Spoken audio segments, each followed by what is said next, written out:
नमस्कार, मैं सौरभ राज। मेरे साथ आज बिहार के जाने माने स्वर नेता आशुतोष कुमार है। आज इनसे जानेंगे कि आगामी लोकसभा चुनाव के बारे में इनकी नीति और रणनीति क्या रहेगी। आशुतोष जी, आपका बहुत बहुत स्वागत है। धन्यवाद। आगामी चुनावी रण में आप किस रंग में नजर आएंगे?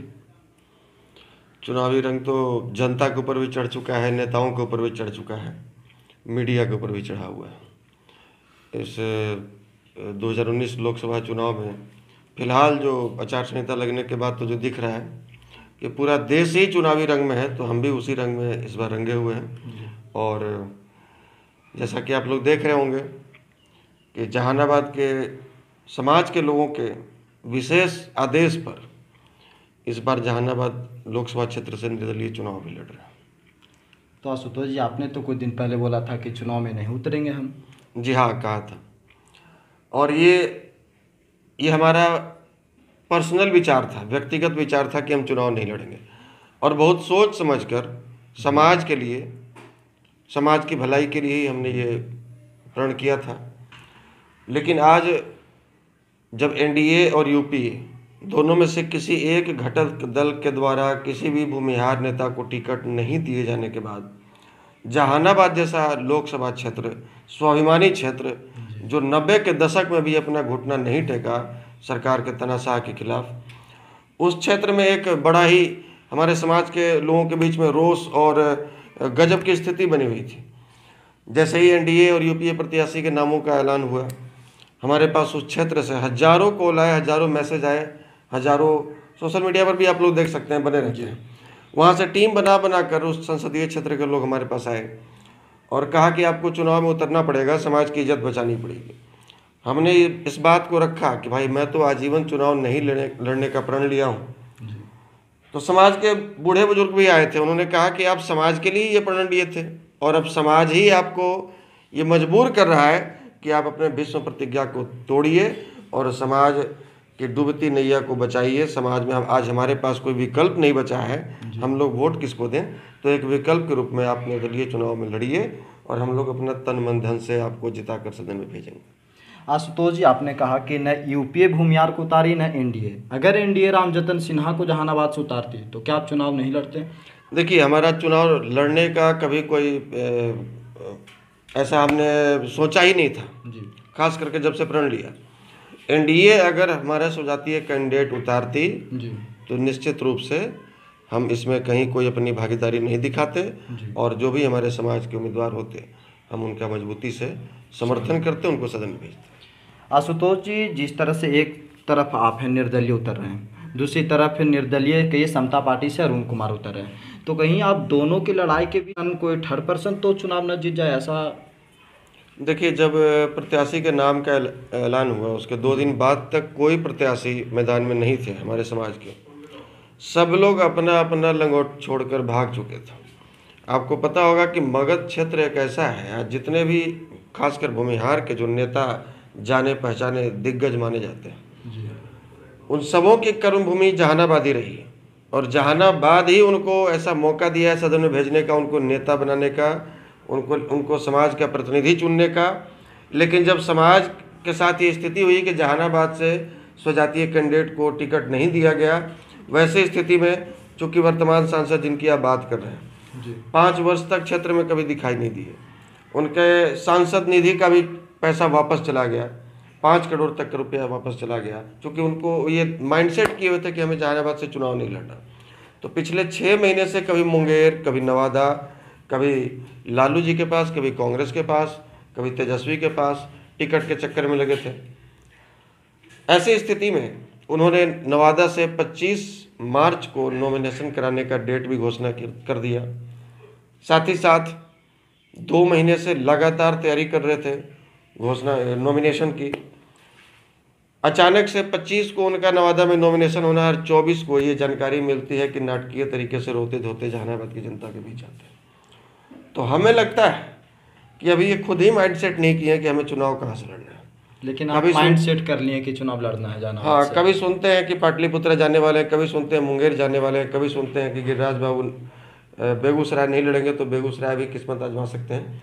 पहले अरुण बाबू ये तय कर ले कि हमें चुनाव कहाँ से लड़ना है। हमें चूंकि जनता ने मजबूर किया है, वहाँ समाज के लोगों ने मजबूर किया है कि आप प्रण तोड़िए और एक विकल्प के रूप में जहानाबाद में आइए।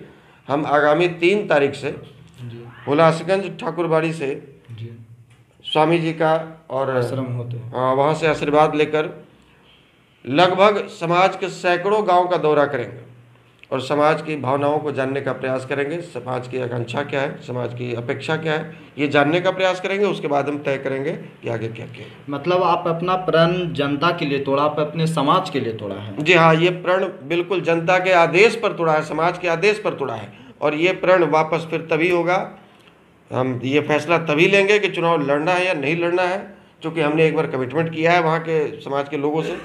तो एक बार जन भावनाओं को जानने के बाद हम एक बार सैकड़ों गांव का दौरा करेंगे, उनसे उनकी अपेक्षा क्या है, वो चाहते क्या हैं, जैसा चाहेंगे समाज हित में हम वैसा करेंगे। तो समाज के कौन सा वर्ग आपको सपोर्ट किया, युवा वर्ग या बुजुर्ग वर्ग? समाज के दोनों ही वर्ग, युवा और बुजुर्ग। युवाओं का तो कहना ही नहीं है, युवा देश है हमारा, युवा राज्य है और जहानाबाद युवा जिला है, युवा संसदीय क्षेत्र है। 65% से अधिक भागीदारी युवाओं की है और युवाओं के बदौलत ही आज ये मुहिम भी हमारा सफल हुआ है। हमारे मुहिम में भी लगभग 75 से 80% युवाओं की भागीदारी होती है। तो युवाओं का तो कहना नहीं, जब से उनको पता चला है कि हम जहानाबाद क्षेत्र से आ रहे हैं तो उनका जोश और उत्साह चरम पर है। साथ साथ गांव में टोली बना कर 10-10 की 20-20 की संख्या में वहाँ के युवा लोग फ़ोन करते हैं और बड़े बुजुर्ग दादा से चचा से बात करवाते हैं कि देखिए आशुतोष जी हैं, यही चुनाव में आ रहे हैं। उनका भी आशीर्वाद प्राप्त हो रहा है और जिस दिल से, जितनी भीतर की भावना से वो जो आशीर्वाद देते हैं, तो मुझे लगता है कि कहीं ना कहीं जीत सुनिश्चित है जहानाबाद। आशुतोष जी, अब दूसरे मुद्दे पे बात करते हैं कि क्या इस चुनाव में SC/ST एक्ट और 13 पॉइंट रोस्टर क्या कुछ प्रभाव डाल पाएगी? सबसे ज़्यादा प्रभाव SC/ST एक्ट और 13 पॉइंट रोस्टर डालेगा, निश्चित रूप से डालेगा। और इसका हर्जाना NDA और UPA दोनों को भुगतना होगा। किसी और मैं वर्ग की बात तो नहीं करूंगा, लेकिन जिस समाज को मैं संगठित करने चला हूँ, खास करके भूमिहार और ब्राह्मण समुदाय, ये बिल्कुल ही रोष में है, बिल्कुल ही गुस्से में है। और मुझे लगता है कि ये अपने, खास करके अगर कोई मजबूत लोकसभा क्षेत्र से निर्दलीय उम्मीदवार जहाँ भी होगा, स्वजातीय होगा, लोग उसको सपोर्ट करेंगे। किसी NDA और UPA को वोट नहीं करने जा रहे। अभी तो आप बोल रहे हैं कि NDA और UPA दोनों का सपोर्ट नहीं करने जा रहे, लेकिन कभी कभी खबरें ये भी आती है कि कभी आप UPA को सपोर्ट कर देते हैं, कभी NDA को सपोर्ट कर देते हैं। देखिए, कुछ दिन के बाद खबर ये भी आएगी कि हम किम जोंग को सपोर्ट कर रहे हैं। तो सोशल मीडिया पर ऐसे अफवाहें फैलते रहती हैं, इसमें कहीं कोई दो मत नहीं है। मैं शुरू से ही कहते आया हूँ कि हम ना पप्पू को वोट कर सकते हैं, ना गप्पू को सपोर्ट कर सकते हैं। नहीं, जैसे जो हमारी बात करेगा वही हम पे राज। आप SC/ST का विरोध किए और 3 राज्य में उसका परिणाम भी NDA को मिली। उसके बाद जब 13 पॉइंट रोस्टर के ऊपर आप आंदोलन करने वाले थे, उसके ऊपर निकालने वाले थे रैली, तो आप 13 पॉइंट रोस्टर के ऊपर जो आयोजन किए थे वो कैंसिल कर दिए। तो कहा जा रहा था कि NDA के चलते किया गया। नहीं, कैंसिल होने के पीछे चूंकि हम लोगों ने 15 मार्च को भारत बंद का ऐलान किया था, 13 पॉइंट रोस्टर के विपक्ष में जो अध्यादेश आया था उसके विरोध में। तो हमने ऐलान किया था 10 तारीख से पहले, 15 तारीख वाली, और 11 तारीख के बाद आचार संहिता की घोषणा हुई। उसके बाद जिन जिलों में हमने परमिशन ले रखा था बंदी को लेकर, वहाँ जिला अध्यक्षों को और जिला पदाधिकारियों को प्रशासनिक प्रेशर दबाव पड़ना शुरू हो गया और आचार संहिता का हवाला देकर कि भाई आपको केस झेलना होगा, आपको चुनाव तक जेल जाना होगा, तरह तरह की बातें होने लगी। हालांकि फिर भी हमारे पदाधिकारी कार्यकर्ताओं ने मनोबल नहीं तोड़ा। उन्होंने साफ साफ प्रशासनिक अधिकारियों को कहा, सरकार को ये अल्टीमेटम दिया कि आप हमें जेल में डाल दीजिए, आप हमारे ऊपर लाठी बरसाइए, लेकिन हम कदम पीछे नहीं हटाएंगे जब तक हमारे संगठन का जो आदेश नहीं होगा। हमने संगठन के कोर टीम के साथ में एक बैठक करी और उसमें यह निर्णय लिया गया कि ये आंदोलन जारी रहेगा, लेकिन आदर्श आचार संहिता का हम लोग सम्मान करते हैं और इस कारण इस 15 तारीख वाले भारत बंदी को हम लोग स्थगित करते हैं और चुनाव के बाद आंदोलन इस पर तेज किया जाएगा। अच्छा, चुनाव के बाद किया जाएगा। तो बिहार में जो 40 सीटें के ऊपर इलेक्शन होने वाली है, वो मतलब कौन सा दल मजबूत नजर आ रहा है आपके नज़र में? फिलहाल तो दोनों दलों की स्थिति दयनीय है। दल से ज़्यादा तो निर्दल हमें मजबूत आ रहा है इस बार। अच्छा। और जहाँ पे निर्दल उम्मीदवार होंगे और मजबूत होंगे, जनता के बीच में पकड़ होगा, समाज के लिए अगर आवाज़ उठाए होंगे, तो मुझे लगता है कि इस बार निर्दलीय ही ज़्यादा बाजी मारेंगे। इसी कारण आप निर्दलीय चुनाव लड़ रहे हैं? मैं तो कभी पार्टी ज्वाइन करूंगा भी एक नहीं। लास्ट प्रश्न हमारा यह है कि अगर कांग्रेस से अगर आपको ऑफर मिलता है तो? कांग्रेस ऑफर करे, बीजेपी ऑफर करे, आज आप ऑफर की बात कर रहे हैं कि कांग्रेस अगर ऑफर करता है, मुझे एनडीए और यूपीए दोनों की तरफ से आज के 2 महीने पहले ऑफर आ चुके हैं, लेकिन हमने ऑफर को ठुकरा दिया।